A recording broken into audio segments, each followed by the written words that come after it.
Sejam bem-vindos! Fique agora com o programa Espiritismo em Nossas Vidas com Wagner Ideale, sempre com temas que estão ligados ao nosso dia a dia. Olá pessoal, sejam todos bem-vindos a mais um programa Espiritismo em Nossas Vidas. E hoje nós vamos para a quarta aula do livro Mecanismo da Mediunidade. Esse livro é composto de 5 aulas, né? Porque pela extensão do livro e pela complexidade. E sendo assim, nós vamos para a quarta aula. Nesta quarta aula, como todas, nós procuramos dar uma informação inicial de que o fato de eu estar falando sobre um livro do André Luiz não significa que nós estamos isentos de ler o livro. Nós precisamos ler o livro, porque o que nós estamos fazendo aqui é um apanhado, pegando alguns pontos importantes do livro para fazer os comentários, uma análise, uma reflexão. Mas sem a menor dúvida, se você pegar o livro e ler ele todo, o aprendizado é muito maior. Mas pelo menos você, caso você não tenha lido esse livro ainda, vamos dizer assim, já vai com uma pequena bagagem, né, para melhor compreender o que está sendo tratado lá, caso não seja do seu conhecimento. O objetivo desse livro é trabalhar como que é um mecanismo. O nome do livro já diz o que ele faz, né? Mecanismo da mediunidade. Ele não explica o que é mediunidade. Mediunidade de clarividência, mediunidade de incorporação, mediunidade de psicografia. Não é isso o objetivo do livro. Fica claro. É como funciona por trás daquilo que nós estamos enxergando. O médium está dando comunicação e como é que se movimentam as forças, as energias. Tem um livro do Divaldo tratando sobre isso também e fala a mesmíssima coisa que aqui. Nós vamos perceber, para quem assistiu a aula número 1, 2 e 3, vai ver que ele fala de obsessão, de sintonia, de formas, pensamentos, e tudo isso está por trás da mediunidade. Esse livro é composto de 26 capítulos, 188 páginas, a psicografia é do Chico e o autor, como nós estamos dizendo, é o André Luiz, né? Muito bem. No capítulo 16, ele vai trabalhar os fenômenos magnéticos da vida humana. E lá alguns trechinhos importantes. Todos nós somos influenciáveis a partir do berço. O lar é o mais vigoroso centro de indução que conhecemos na Terra. Ou seja, o trabalho mediúnico começa lá na infância. Todas as nossas experiências que nós vamos vivenciando já vão sendo acumuladas para o desenvolvimento, para o trabalho mediúnico. Ele vai falar que no lar começa a educação primária, seguindo os primeiros passos na escola fundamental, culminando no superior, pois todos influenciam na nossa vida. Nossa profissão, meio social, a todo momento, uma forma ou outra, somos influenciados. Ou seja, não somos seres completamente, ouvido tapado, vista tapada, não. Nós estamos em contato com o mundo, estamos absorvendo. E toda essa absorção vai repercutir na mediunidade. Se essa absorção e nós policiarmos e filtrarmos as coisas boas, é óbvio que nós vamos ter um melhor desempenho na parte mediúnica, pois o nosso ser está mais equilibrado. Quando o que acontece com a maioria de nós, temos desequilíbrios, a luta para ter uma mediunidade mais equilibrada vai ser maior, porque temos que vencer esses percalços. Todos somos médios, sim, na rota evolutiva de todos os espíritos estão presentes o reflexo condicionado e a sugestão. Continuando o que nós estamos dizendo, né? O reflexo condicionado é algo que está automático em nossas vidas, bem como a sugestão. E isso faz parte do contexto da mediunidade como um todo.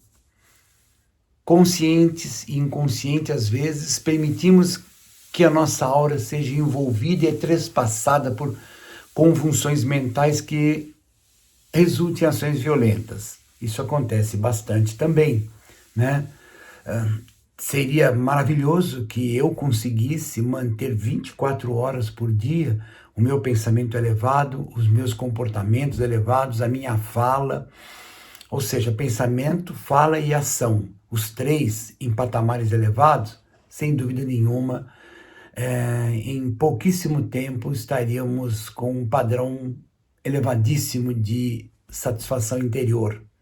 Mas não é assim que está acontecendo com todos nós temos altos e baixos, e isso, de novo, vai influenciar na mediunidade. O capítulo 17, ele vai trabalhar sobre efeitos físicos. Olha que interessante. Agora vamos ver o que acontece. Nossas emanações mentais são facilmente percebidas pelos espíritos desencarnados, mantendo assim afinidade com essa corrente mental. Não tem como. Se eu estou pensando aqui coisas construtivas, sem dúvida nenhuma, isso vai atrair energias boas, consequentemente espíritos do mesmo padrão. E o inverso também, não tem como. Deixa a gente até incomodado, porque você fala, puxa, como que eu faço, né? Então, nós temos, isso é um aprendizado, isso é um desafio para todos nós, mantermos nosso padrão elevado. Médios, agora aqui tem um ponto importante, o potencial mediúnico do encarnado, se for colocado na causa do bem, será um doador natural de ectoplasma, olha que interessante. Médio com alto grau de ectoplasma provoca o movimento de objetos durante o processo de comunicação, mas isso não é algo comum. Então, se você tem um comportamento elevado, procedimentos, vivência, fala, tudo, você vai expelir, você vai emitir ectoplasma. Não que obrigatoriamente vá movimentar objetos, mas esse ectoplasma poderá ajudar outras pessoas num processo talvez de cura, de equilíbrio. Mas pode acontecer dessa pessoa ter uma emanação de ectoplasma tão grande que ela movimenta objetos. Mas como ele disse, isso não é algo comum. Médios e assistentes, isso é importante. Num ambiente de comunicação mediúnica, os assistentes têm um papel muito importante para manter o padrão mental elevado. Você não vai ter um trabalho mediúnico edificante se estiver num ambiente perturbado, a não ser que você tenha uma capacidade de se desligar do ambiente extraordinária, para se ligar no contexto espiritual ali presente para você. Mas é muito difícil, muito melhor, pelo menos todas as casas espíritas, vamos dizer assim, equilibradas, de alto padrão mediúnico, a gente percebe que a sala onde vai ser feito o trabalho mediúnico é um silêncio total, é uma harmonização muito eficaz, com preces, com leituras, é uma coisa muito séria. Essa história de que vai comunicar de qualquer jeito, não é qualquer jeito, em qualquer lugar, desculpas, comunicação acontecer em qualquer situação, em qualquer lugar, isso está reservado a médiuns muito especiais, de um amor muito grande no coração, de um trabalho muito profundo. Mas nós aqui, para possamos ter um trabalho mediúnico eficaz, devemos ter toda uma preparação. Mesmo o médium inconsciente, existe uma pequena parcela de consciência, pois não existe amnésia mental. Tudo no contexto mediúnico está dentro do campo mental. O André Luiz, que nós sabemos que existe esse tipo de mediunidade. A inconsciente, que a gente chama que o médium não participa, a semiconsciente, que o médium tem uma participação, e aqui tem em todo lugar, que é a mediunidade consciente. O médium tem toda a consciência do que está acontecendo. Ele recebe uma ideia, ele começa a falar essa ideia, ele percebe que é ele que está falando, mas as ideias vão fluindo e as coisas vão acontecendo como uma inspiração, né? É o médium intuitivo que a gente fala. A diferença entre intuição e inspiração é que a inspiração é algo mais contundente, a intuição é algo mais reservado. Agora, ele está dizendo que mesmo o médium inconsciente, aquele médium que não tem consciência de nada, ou pelo menos acredita-se que não, existe uma pontinha de consciência, sim, obrigando todos nós a estudar, a evoluir, a nos equilibrar, para que nossa mediunidade possa ter um trabalho produtivo. Como ele falou dos efeitos físicos, no capítulo 18 ele vai falar sobre os efeitos intelectuais. Quando estamos lendo uma notícia, por exemplo, policial, encontramos o reflexo condicionado específico cristalizado naquela conduta. Então ele está querendo mostrar que os efeitos intelectuais ou os efeitos inteligentes, eles não são assim jogados. E ele usou um efeito aqui do reflexo condicionado específico. O que é isso? Você está num ambiente assistindo com várias pessoas uma reportagem policial.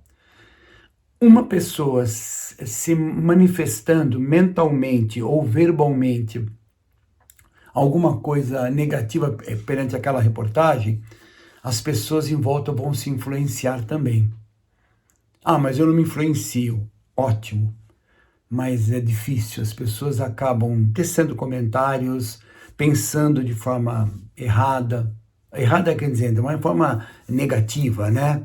Porque é fácil você adentrar numa casa espírita, uma igreja, um culto, onde está se fazendo a coisa séria, você percebe um ambiente diferenciado, porque a energia ali é outra, porque os pensamentos são outros. Mas, quando nós estamos numa situação pesada, também vamos sentir essa diferença.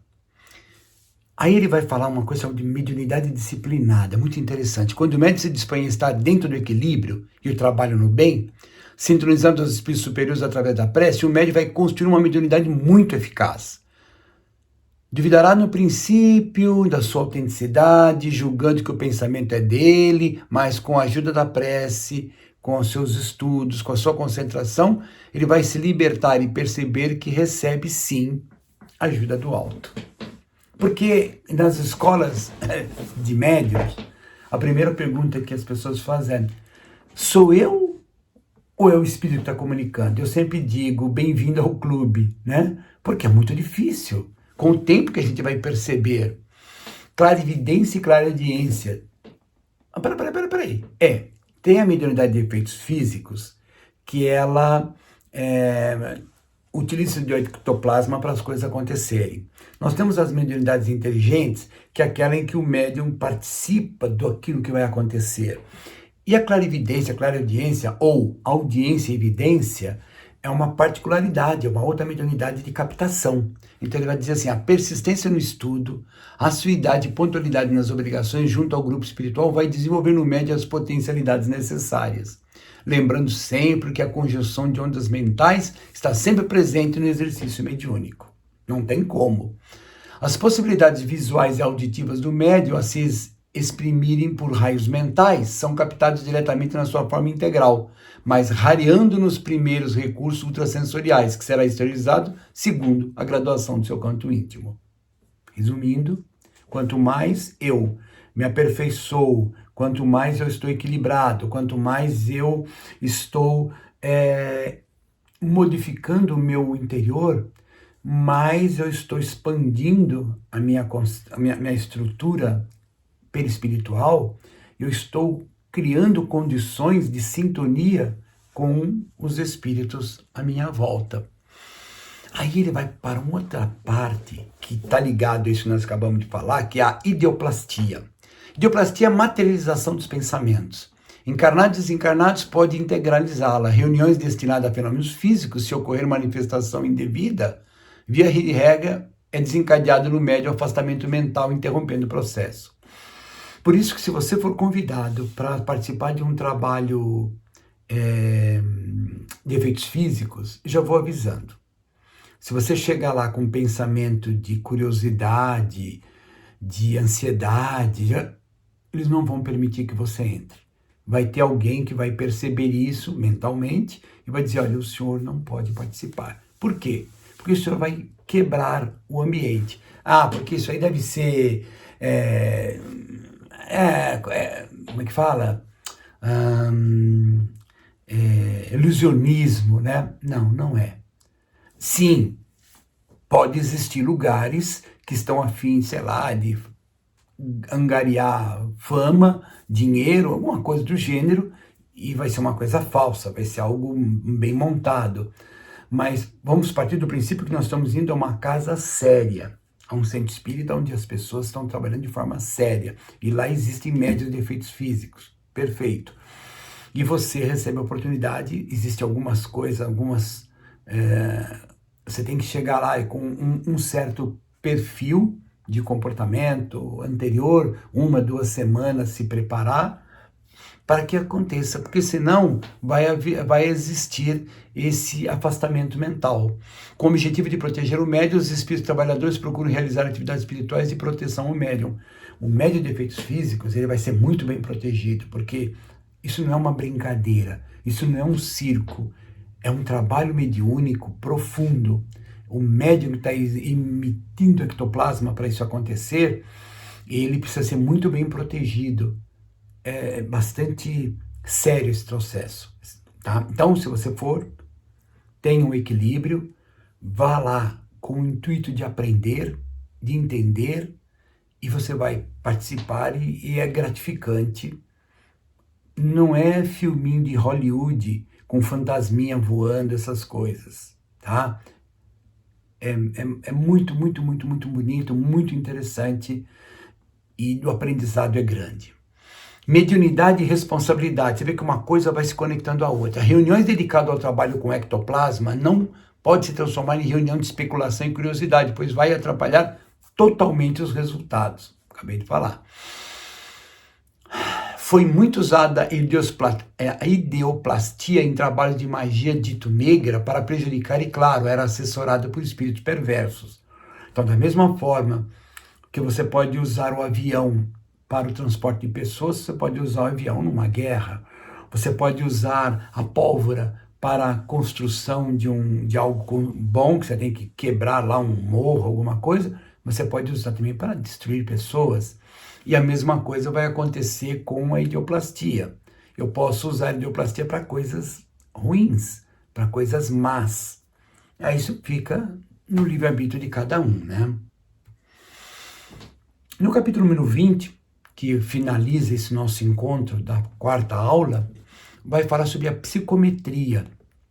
Não é uma mediunidade tão fácil de você enxergar no dia a dia, mas vamos ver, o mecanismo da ideoplastia é o seguinte: o médium psicômetro, ele é aquele que percebe o lado oculto de um ambiente e vislumbra histórias de um objeto ou documento. Essa mediunidade se aproxima muito do hipnotismo tradicional, onde o médium liberta sensibilidade e motricidade realizando as percepções. Então, o médium tem de posse um objeto, e em cima desse objeto, energias que estão vinculadas a ele e ao proprietário do objeto, ele consegue levantar algumas coisas, tá? Então, o que acontece é assim, os filmes de Hollywood mostram os médiums psicômetros, que a pessoa pegou uma blusinha da criança e fala, ela está na rua 45, segundo andar, a terceira porta da esquerda. Não faz muito sentido isso. Talvez até exista algum médium com essa categoria. Eu desconheço. A que a gente percebe com a mediunidade de psicometria é o médium captar algumas coisas do proprietário daquele objeto, daquele documento. Ele pega alguma coisa no presente ou no passado. É muito interessante isso. A função da psicometria. O médium tem a capacidade de, em alguns casos, alterar sua visão e audição, lançando à distância, em épocas passadas, essas potencialidades. O médium não prescinde da companhia de outrem. Quando uma pessoa submete a um médium um determinado objeto que pertence a alguém, já identificou formas, pensamentos e lembrança. Aí que está agora o mecanismo. Então, o médium psicômetro, ele precisa de alguém do lado também que tem alguma conexão com aquela pessoa. Então, ele tem um objeto em mãos, a pessoa que entregou já mentalmente idealizou, mostrou algumas coisas, porque ela conhece, e esse médium pega naquele objeto, conecta aquele objeto na pessoa que está do lado. É um negócio bastante complexo, mas é muito bonito. E consegue ir atrás de alguma coisa. Então, o que acontece? Neste capítulo, nesses capítulos que nós acabamos de ver, 16, 17, 18, 19, 20, eles estão trabalhando algumas mediunidades, e a gente percebe que todas essas mediunidades, como toda mediunidade que possamos tentar estudar, ela está conectada ao meu desenvolvimento, o nosso desenvolvimento espiritual, nossas emanações mentais, a nossa sintonia com a espiritualidade, a preparação para que isso aconteça, e lembrando sempre que tudo em mediunidade é mental, é ondas, ondas que se sintonizam, ondas que não se sintonizam. E isso tudo faz o efeito mediúnico. A mediunidade está lá. Algumas pessoas têm ela muito incipiente, não que isso seja uma deficiência da pessoa. Há pessoas que vêm para a vida com uma mediunidade para ser exercitada, trabalhada, e outros não, né? Há a mediunidade que é uma conquista do espírito, aquele espírito, aquela pessoa tem aquela mediunidade que ela conquistou ela, mas isso é 1% dos médiuns. 99% tem a mediunidade emprestada pela espiritualidade, uma mediunidade de tarefa, que vem para o mundo para, de alguma forma, exercitar essa mediunidade para o bem. Porque se for para uma coisa destrutiva, haverá consequências como tudo na vida. Bom, então nós estamos encerrando o nosso programa de hoje. Agradeço a todos a presença e até a próxima aula, que é a aula número 5, a última aula desse livro, Mecanismo da Mediunidade. Fiquemos todos na paz do Mestre Jesus e até a próxima oportunidade.